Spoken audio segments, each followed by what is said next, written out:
Hello there, welcome to another episode of the Our Media Sports channel. And my name is Josiah.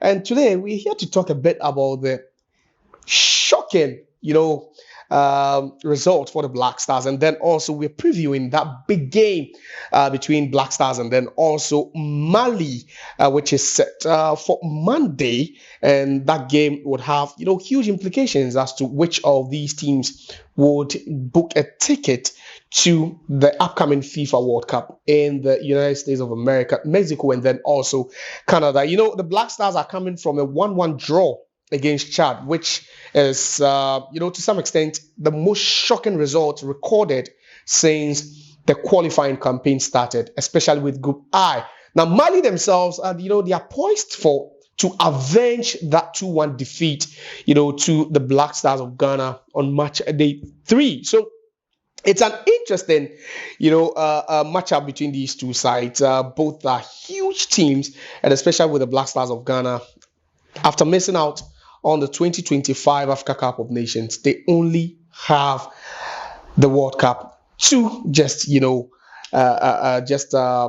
amends for that particular mess. But then already Coach Otto Addo is under some, amount of pressure and fire because Ghanaians do not really understand how the Black Stars will end up drawing 1-0 against Chad. But then the question is, based on how they performed against Chad, what do you think their performance against Mali will be like? And what are the chances of the Black Stars qualifying to the Mondial next year? I'm not here alone. I'm here with my favorite suspect and also my, co-commentator whenever I'm in commentary position. And it's Courage. Courage, welcome.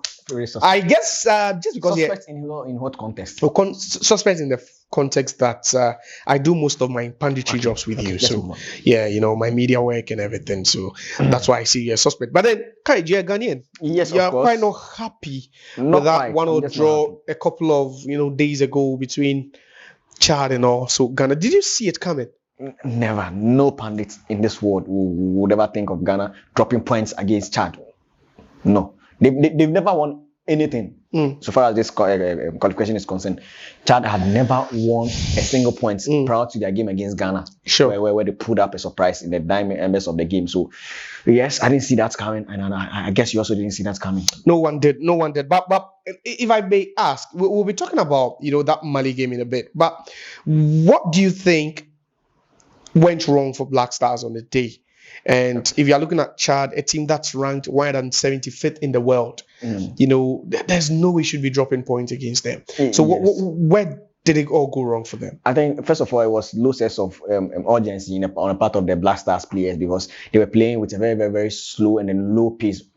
Possibly one of the lowest pace I've ever watched in a game of football. No sense of urgency, no surging forward, nothing very, very, very sort of close to aggressiveness because they played at a very, very, very low tempo relatively. So there were no cautions going into the game. And then also from the lineup, you could see that the coach went for quite a defensive setup because he had two number 6 on the pitch in the people of Samet and then also Elisha Osu. So meaning he played a 4-back as well. Not that he was playing a 3-back. So he had relatively about 5 defenders and then the rest were attackers. And then also, there were all limitations for Mohamed Kudus, Inaki Williams, who started as a striker from the right side of play. He had very limited touches and then incursions into the box as well. The only livelihood in the first half, especially, was Jordan Ayew, who did very well surging forward, and also Semenyo coming in with some bit of tricks and then crosses, which couldn't find any players in particular. But then, what I feel went totally wrong was the 9 members of the game. The coach made some substitutions. You think those were faulty changes? Yes, because needing one goal with 5 minutes to end the game, and then just one goal, crucial one. You need to secure crucial 3 points, and then you give debut to players like Ibrahim Osman, very brilliant player. No disrespect or no discredit to him, but then if you are in a position of securing 3 points against a team that was troubling you, you needed someone to come in and then sit in front of the defenders in the base of midfield. You need to introduce someone like who can even calm pressure, someone who can succumb to pressure, someone who can handle pressure, someone who can be a bit aggressive among the Ghanaians, because Ghana were play with no sense of aggressiveness at all. So he needed someone to come in there to mop up everything and then introduce strikers more. He introduced Kamadin Sulemana, who is an attacker, Christopher Bosuban, and then also Ibrahim Sulemana. And then even in the last part, he introduced Jerry Frie. So 4 attackers. Yes, no single defender, no single midfielder.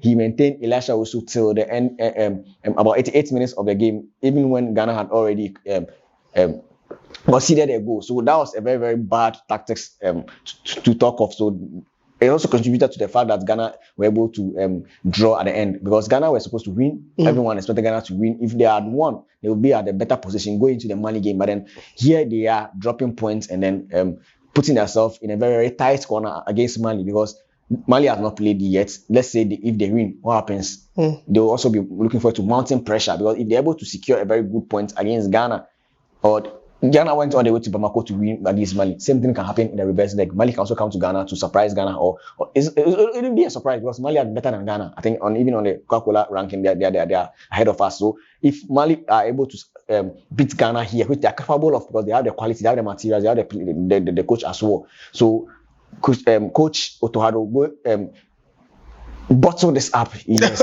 you use the word bottle up. Yes, he bottled this up because he had everything. Like Chad were the whooping boys in the group. They had never they scored only 1 goal in the competition. And then here come the match against Ghana. They're able to score a goal and then also maintain take away a point. So getting a point and then scoring a goal against Ghana was a very, very bad thing for Ghana, in the perspective of Ghana wanting to qualify with bit of less pressure into the next World Cup. So now it's more pressure mounted on Ghana. It's like a self-inflicted, pain, where you'd have to do it all alone. But you think it was wrong on the part of Coach Otto Addo to rather pay more focus on the game that was now approaching than the game that was being played?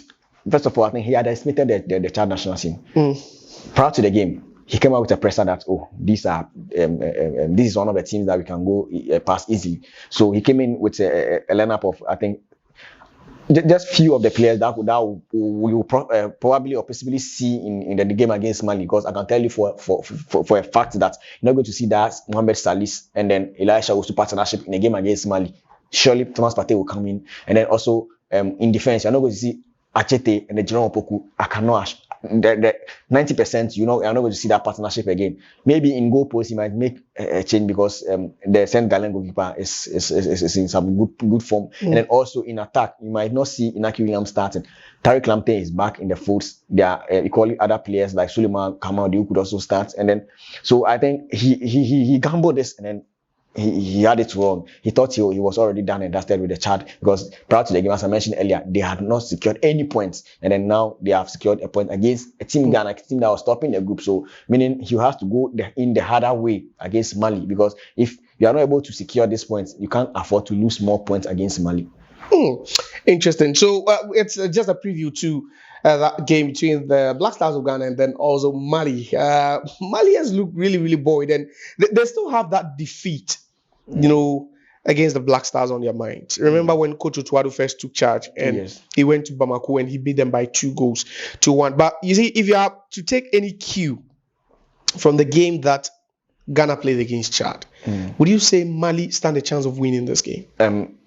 Perfectly, because if you are comparing the game against Ghana versus Chad, and then also how good Mali has been in recent years, or in this qualified specific, you can easily say they have a better chance of winning against Ghana. But then the only thing is Ghana are playing home, and then there's a home advantage, and then maybe there might be some sort of changes in the squad, because the hooping boys, if you fall short against the hooping boys, then what means you can be able to challenge the second best team in the competition. Yes. Interesting. So we're still the preview, and Mali are just hoping that they can, get a better of the Black Stars of Ghana heading into, the last 2 rounds of qualifying games. But Kai, let me ask you, what sort of opposition should Ghana expect against Mali? Very, very, very aggressive, tough, and then very, very, very, very, very wild opposition, because these Malians are coming out with all they have, all the arsenals in them. They are going to unleash every single thing in them, because they know that if they fall short against Ghana, or if they fail to pick maximum points against Ghana, it's totally off for them, because after that match, is left with only one game. So if you are not able to pick 3 points, and then as it stands now, assuming Mali are able to win their next game, they are very, very close, very, very closer to us. It will be only left with 6 points.